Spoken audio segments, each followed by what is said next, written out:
भाजपच्या वाटेवर चालल्याची बातमी येते, आपण काय सांगतो? मला वाटतं ज्यावेळेस छगन भुजबळांनी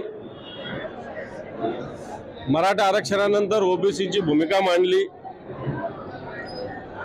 त्यांनी त्यांच्या पद्धतीने भूमिका मांडली असेल, नो डाऊट, पण एक मनात संभ्रम होता की भारतीय जनता पार्टी छगन भुजबळांना उचकवून अशा पद्धतीने भूमिका मांडते, कारण भारतीय जनता पार्टी दुटप्पी पद्धतीने वागतच असते. एकीकडे मराठ्यांना चुचकारायचं आणि एकीकडे ओबीसींना छगन भुजबळांच्या मार्फत चुचकारायचं. आणि मला वाटत नाही जर छगन भुजबळ भारतीय जनता पार्टीत गेले तर फार मोठं आश्चर्य महाराष्ट्रात घडेल असं मला वाटत नाही. सर, आज भव्याची बैठक आहे, प्रकाश आंबेडकरांना किती जागा मिळतील याबद्दल आपल्याला काय माहिती आहे, काय सांगा?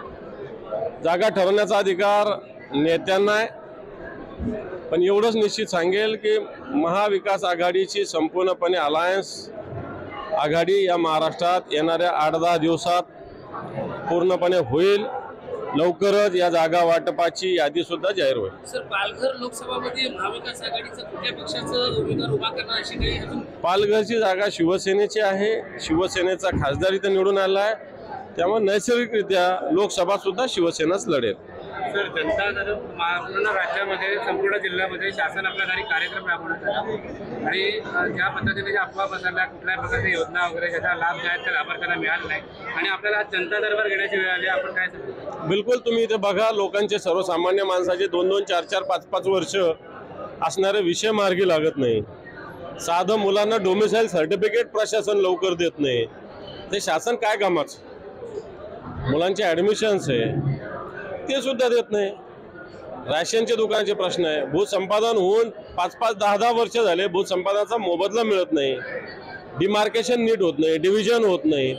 मग जनता, शासन आपल्या दारी जात असताना सरकार कोणाच्या दारात जातं? आज खऱ्या अर्थानं सर्वसामान्य जनतेला शासनाच्या दारोदारी जावं लागतंय, तरी शासन यांना न्याय देऊ शकत नाही. आणि म्हणून आम्हाला हा जनाधिकार, कारण हा जनतेचा अधिकार आहे. आम्ही काय जनतेच्या दारात जातो का जनतेवर उपकार थोडी करतो?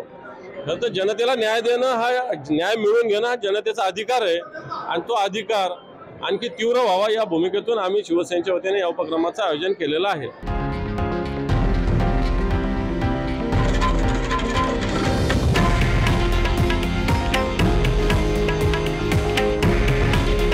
हे आहे देशातील नंबर 1 न्यूज नेटवर्क आणि आपण पाहत आहात TV9 मराठी.